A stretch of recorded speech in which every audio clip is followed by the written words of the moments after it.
हो रहा है। हर्षवर्धन जी, आपने सुना है क्या कि वो बंगला खाली कर देंगे?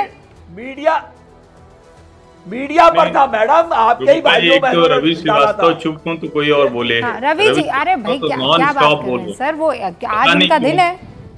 ऐसा नहीं, लेकिन दिन भले हो, लेकिन ऐसा क्या कि किसी को बोलने ही नहीं देना। अरे भाई, आपके पास पूरा समय है, इत्मीनान से बात कीजिए।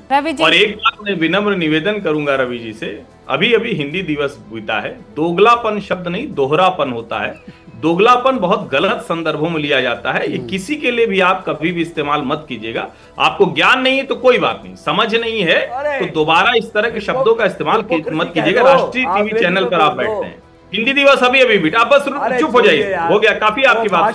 भाषा की मूल बात मुझे बस सिखाइए। रवि श्रीवास्तव ऐसे बौखला कर बात कर रहे हैं, कह रहे हैं भाषा की मर्यादा वो ठीक है। रवि श्रीवास्तव जी रुक जाइए ना, आप सुन लीजिए। बहुत साल हो गए, इसका मतलब ये थोड़ी कि आप कुछ सीख नहीं सकते, हर दिन कुछ नया सीखते हैं। Be a student. भाषा की मर्यादा ना सिखाए, मैं जो बोलता हूँ तथ्य बोलता हूँ। बिल्कुल अरे तथ्य नहीं, ये शब्दों के चयन की बात हो रही है। आपको समझ नहीं है, आप चयन की बात हो रही, तथ्य और सत्य की बात नहीं हो रही। तो शब्दों का चयन, ठीक है, जब गलती हो रवि जी बस रवि जी, ये शीश महल पे बहुत दुख पहुंच गया। मुख्यमंत्री निवास ना, हम तो कह ही रहे हैं, आप क्यों इतना परेशान हो रहे हैं? मुख्यमंत्री निवास, हाँ, उसी मुख्यमंत्री निवास में जब करोड़ों के पर्दे, कमोड, टाइल्स, सेंसर वाला दरवाजा वो सब लगा, तो उस वक्त क्यों नहीं आम आदमी पार्टी ने कहा कि ऐसी उपभोग वाली, सुविधा विलासिता वाली जगह पर हमारा आम आदमी मुख्यमंत्री नहीं रह सकता है? दरअसल लूब क्या जी, अरविंद केजरीवाल की ईमानदारी ध्वस्त हो चुकी है, बेईमान पूरी पार्टी दिख रही है। अरविंद केजरीवाल जो आम आदमी पार्टी है, उसमें पार्टी तो रह गई, पार्टी तो चालू है, आम आदमी नहीं रह गया।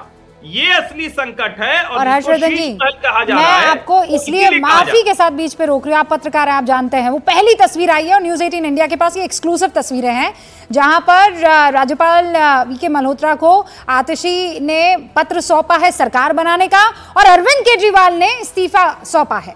दोनों इस वक्त आपको स्क्रीन पर नजर आ रहे हैं, साथ में गोपाल राय भी हैं, वीके सक्सेना, माफी चाहती हूँ, राज्यपाल वीके सक्सेना को उन्होंने ये गुलदस्ता भी दिया है। और अब जब तक शपथ नहीं ले ली जाती है, तब तक अरविंद केजरीवाल कार्यवाहक सीएम के तौर पर रहेंगे। शपथ कब होती है इसका वक्त अभी हमें नहीं पता चला है। बहुत जल्द आतिशी से बकायदा वो सवाल पूछा भी गया था, लेकिन उन्होंने कुछ कहे बगैर ही वो वहां से चली गई। यानी जल्दी ही शपथ ग्रहण का कार्यक्रम भी होगा। और ये तस्वीरें इस वक्त आपके सामने जो एक्सक्लूसिव न्यूज़ 18 इंडिया के पास है, जहां पर सक्सेना साहब से मुलाकात करते हुए अरविंद केजरीवाल, पत्र सौंपा, चेहरे पर बड़ी सी मुस्कान है, ईयर टू ईयर जैसे कहते हैं। और आतिशी जी आपको दिखाई दे रही है, हाथों में गुलदस्ता है, उन्होंने पत्र सौंपा है कि देखिए अब सरकार के मुखिया के तौर पर आपको मैं ये समर्थन पत्र सौंप रही हूं कि मुझे चुन लिया गया है। हर्षवर्धन जी, बात कंप्लीट कर लीजिए। तो मेरा बड़ा स्पष्ट मानना है कि देखिए, जहां पर अभी आम आदमी पार्टी की राजनीति खड़ी है, उनके सामने सबसे बड़ा संकट क्या है? विश्वसनीयता का संकट है।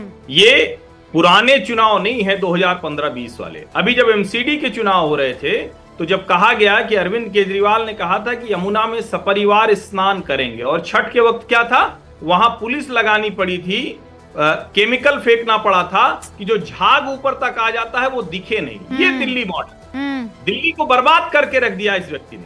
अरविंद केजरीवाल के शासन काल में दिल्ली ने जितनी उम्मीदें पाली थी वो सब ध्वस्त हो गई। और मैं फिर आपको याद दिलाऊं, ठीक है, ये गठजोड़ का नाम इंडिया रख लें, उससे कुछ होता नहीं है, और उसको अलायंस को माने या ना माने, लेकिन सबसे मजबूती से कांग्रेस पार्टी थी। मुझे अजय माकन की वो प्रेस कॉन्फ्रेंस आज भी याद है, जिसमें वो शराब घोटाले को लिस्ट कर रहे थे। अरविंद केजरीवाल निजी तौर पर उनकी ईमानदारी की छवि ध्वस्त हो गई, सरकार के कामकाज के तौर पर हर्षवर्धन जी बहुत कॉन्फिडेंट इस वक्त आम आदमी पार्टी और उसके नेता नजर आ रहे हैं। अब एक नई पारी शुरू हो रही है, और वो ये कह रहा है जनता के बीच में जाएंगे।